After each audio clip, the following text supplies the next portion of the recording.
So I had a debate with Tucker Goodrich this week about my recent post that dietary monounsaturated fat, or oleic acid, which is the main component of olive oil, plays a major role in the etiology of obesity. When you have a debate like that, you have to bring your argument down to its core points. So I wanted to give here my elevator pitch of what's the simplest argument to make for how and why oleic acid contributes to obesity. And you can see by the opening screen here that my hypothesis is that dietary oleic acid increases the oxidation of polyunsaturated fat by activating an enzyme called delta-6 desaturase, and it also increases the NADH to NAD plus ratio, although I'm not going to focus on that in this particular speech, but that's a real thing. So the first paper is called Dietary Oleic Acid Regulates Hepatic Lipogenesis. Hepatic lipogenesis, of course, means making fat in the liver. And so mice were fed these two different diets, and you can see here, if you look in this lower table called diets composition, you can see that these diets are only about 5% fat, and that's by weight. So that means 10 to 12% of calories are coming from the fat, and you can see this reference diet is roughly 50-50 monounsaturated fat and polyunsaturated fat. And the olive oil-based diet is all the way up at 80% monounsaturated fat. And so this olive oil diet is a pure MUFA diet.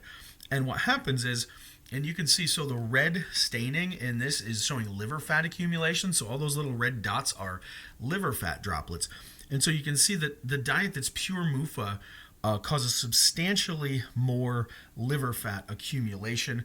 And that is concerning. What you also see is in the olive oil diet, a huge increase in lipogenic enzymes, and that means fat-making enzymes, ACC, and this one is called fatty acid synthase, which, as you can imagine, is an enzyme that makes fat, right?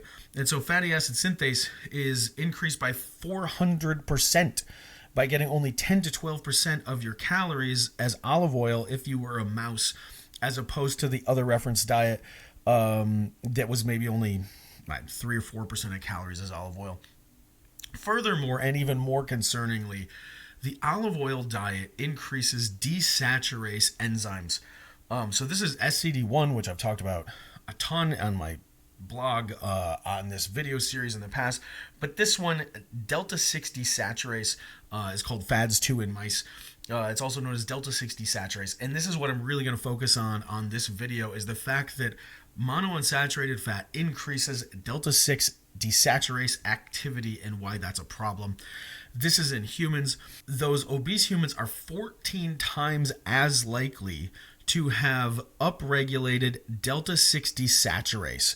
And this is these oxylipins, these oxidized lipids in obesity. And you can see that 5-HEAT and 9-HEAT are respectively 24 times higher in obesity and 30 times higher in obesity. And so this is kind of the chart of how you get there. And so linoleic acid is converted to something called DGLA, and delta-6 desaturase is required in this first step. There's another one called delta-5 desaturase, which is also important. And so these two enzymes, D6D and D5D, catalyze the initiating reaction that causes linoleic acid to ultimately go through all of these steps and become 9-HEAT and 5-HEAT, which are massively upregulated in obese humans. That same thing I already showed you, but here's the olive oil diet. And again, this is probably 10% of calories as MUFA. This one here is probably 4% of calories as MUFA, something like that. This D6D is increased by about 75%.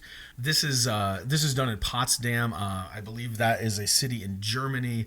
This is part of this large study, and they're looking at estimated delta-6 desaturase activity right here. And so they're looking at 18.3N6 divided by 18.2N6. What does that mean? So this is what D6D does. It takes linoleic acid, and so 18 is the number of carbons, 2 is the number of double bonds, and N6 is the position of the first double bond. But anyway, so it takes this thing that has 2 double bonds and it inserts a third double bond to make it 18.3 omega 6. This is also known as GLA, if you want to Google it. But anyway, and so this is called the precursor. Linoleic acid is the precursor, And GLA 18-3 omega-6 is the product. And so when you look at enzymes, you do the product to precursor ratio. So you just divide the product, 18-3 and 6, by the precursor, 18-2 and 6. And that gives you an indirect measure of enzyme activity. And it's very interesting because, like I say, you can just do a simple blood draw. You can look at the fats in the membranes of the red blood cells, and that tells you a pretty good estimate of delta 6 desaturase activity. And so what they showed in this study is that people with the lowest D6D activity, in this group, 47 people developed diabetes over the 5 years after they had their delta 6 desaturase activity checked. People in the highest group of delta 6 desaturase activity, 264 of them developed type 2 diabetes. And you see this steady increase. It goes from 47 to 79 to 121 to 162 to 264. So this delta 6 desaturase in humans massively predicts diabetes risk. And this is a Mendelian randomization study. And that means it's a study that tries to tell you if something is a mere association or whether it might be causal. Mendelian randomization studies aren't perfect, but it's one of the better tools that we have. And they say our univariable Mendelian randomizations revealed risk increasing total effects of both delta 6 desaturase and delta 5 desaturase on type 2 diabetes risk. This is another study in humans that I pointed out in my video, how olive oil makes you fat. This is in Spain, so their normal diet is sunflower oil. And you can see this 18, this is the product, is at 0.26 at the baseline. The precursor is at 12.9. The real thing to notice is the jump in GLA. It goes from 0.26 to 0.37. So despite the fact that the diet of these people is lower in linoleic acid, what you see is more GLA, which is the first step on the road to making 9-heat and 15-heat and all of the other oxidized lipids. And so in humans, when you increase pure monounsaturated fat, you increase the amount of polyunsaturated fat that is getting oxidized because dietary oleic acid increases the oxidation of polyunsaturated fat via delta 6 desaturase. Here's another study. This is in rats. If you look at the olive oil here, look at the liver weight, look at the triacyl glycerols. This is liver fat accumulation. You can see the ones given olive oil have 108 milligrams of fat in their liver. The ones given beef tallow only have 67. But even compared to the sunflower oil ones, even compared to the ones that are getting all this linoleic acid, the olive oil ones have the most. And when you look at lipogenic enzymes, ACC and fatty acid synthase, it goes from 47 in beef tallow to 64 in palm oil to 68 in sunflower oil, all the way up to 111 in olive oil, right? Because monounsaturated fat is specifically the thing that upregulates the lipogenic enzymes. So these are pigs, right? This is just one more animal model. These are pigs. Lipogenic enzymes in fat breeds of pigs are upregulated compared to lean breeds of pigs. But then, if you feed the pigs olive oil instead of beef tallow, and this is an important point, beef tallow is also 30 or 40% monounsaturated fat. You can actually see right here, it's 35% oleic acid. And so it's not that the beef tallow is low in oleic acid per se, but what it is it's balanced. The beef tallow is balanced between monounsaturated fat and saturated fat. And that's what your body wants to store, right? Because your body is made of a mixture of monounsaturated fat and saturated fat.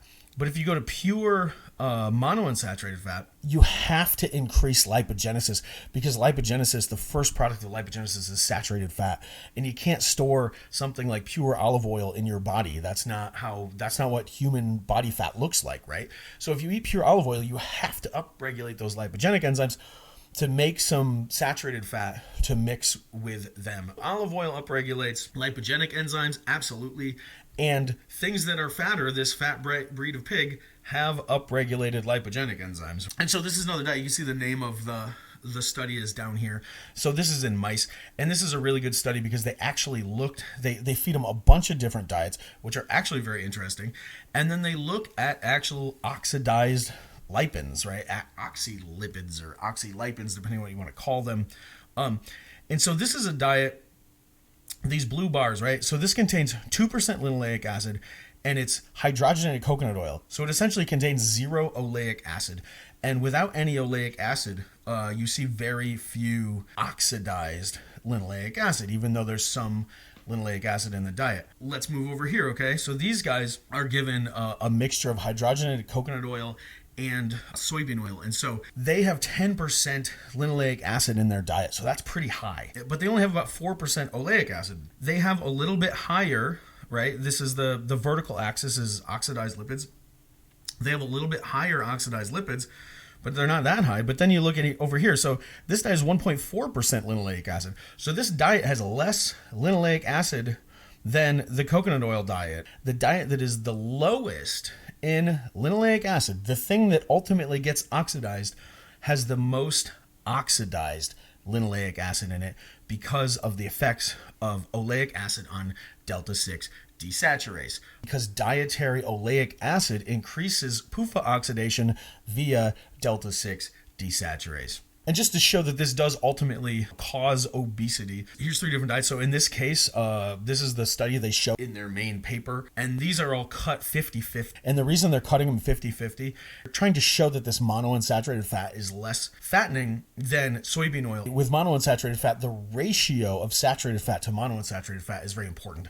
So in this one, they are feeding them quite a bit of oleic acid, but it's balanced with saturated fat. And that's this kind of pink purpley line. This is Plenish plus coconut oil, right? And they're a little bit less fat than mice fed soybean oil plus coconut oil, but they're also quite a bit fatter than mice fed pure saturated fat, which is just the hydrogenated coconut oil line here. So this top line, this diet is 10% linoleic acid and only 4% oleic acid, okay? Then if you go into the supplemental materials, which is often where the most interesting things in papers wind up getting buried, they do a direct comparison of pure soybean oil versus Plenish, which is the high monounsaturated fat, very low polyunsaturated fat diet. You can see, so this diet is actually lower in fat than these diets over here. This is only 35% fat. And indeed, the red is pure soybean oil, and that does make the mice very, very fat, and it actually makes the mice fatter than any of these diets. They've got a little joke in here, which is if you look at the vertical axis, for some reason, the 0 to 25 is on one scale, and 25 to 50, they kind of stretch this vertical axis out a bit, and I think it's to make these mice look not quite so fat. And so what I did was I lined up, when I put these next to each other, I lined up the 25s, and when you line up the 25s, you can see that the mice fed 35% of calories as Plenish actually get fatter than any of these mice.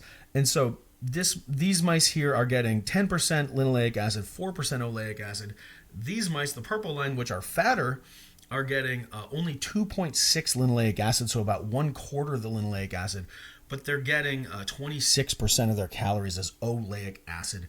And I think I said that oleic acid increases the oxidization of PUFA via delta 6 desaturase. Furthermore, this is that same experiment, and I've showed multiple times the liver fat accumulation due to monounsaturated fat. The mice fed Plenish, this high MUFA soybean oil, have massive liver fat accumulation. Olive oil, obviously that's another very high monounsaturated fat, huge liver fat accumulation, and lard is about 50% oleic acid. And so you see this very nice dose response. The more monounsaturated fat the mice are given, the more liver fat accumulation they have. This is a little bit of epidemiology. This is from my video, Metabolic Challenge, France, Italy, Spain, I think it's called, if you want to watch that whole video. But this is the diets, the national diets of France, Italy, and Spain. You can see I've listed these are the main sources of fat in their diet, and I've gone from most saturated on top, butter and dairy, to meat. Meat has more monounsaturated fat by quite a bit than butter and dairy fat. And then olive oil is obviously very monounsaturated. And at the bottom, sunflower oil is very polyunsaturated. And so you can see this is the most recent data. This is 2020. You can see the French diet is very heavy on saturates, right? And then Italy is in the middle. Italy uses a lot of olive oil, right? So the Italian diet is mostly monounsaturated, and the Spanish diet is kind of a mixture of monounsaturated and polyunsaturated fats with a little bit of saturated fats in there. Italy has one of the highest rates of non-alcoholic fatty liver disease in the world in countries that have been studied. It's second to the US as of 2016, but it is predicted to overtake the US and become number one in the world of non-alcoholic fatty liver disease. And the Italians have a very monounsaturated fat-based diet. And of course, I showed there the mice who get the most monounsaturated fat have the most liver fat accumulation. So this is not surprising. This backs up animal experiments quite well. If you look at lists of obesity in Europe, they're often based on self-reported data, which means that they send out flyers to people and you write down your height and your weight and you send them back in. And they often show that Italy is the leanest. Italy may be the most vain country, but they're not the leanest. And these three studies that all happen around the same time, 2006, 2008 to 2010, and 2008, surveys were done in France, Italy, and Spain individually, where healthcare professionals go out through the country and they actually measure people's height and weight. And when you measure it that way, you can see that the French are considerably leaner than either the Italians or the Spanish. You can also see that within Italy, in the north of Italy, you can see it borders on Switzerland and France, and this is a butter-based diet. And you can see they're much leaner in the north, whereas the south is the classic Mediterranean olive oil-based diet, and you can see there's much more obesity there. Also, when you look around Europe, this is childhood obesity. Greece and Italy is where the obesity is. Also, Spain is quite high. And then you can look at diabetes rates. This is according to the Diabetes Atlas. And Spain is one of the most diabetic countries. They rival the US for diabetes rates.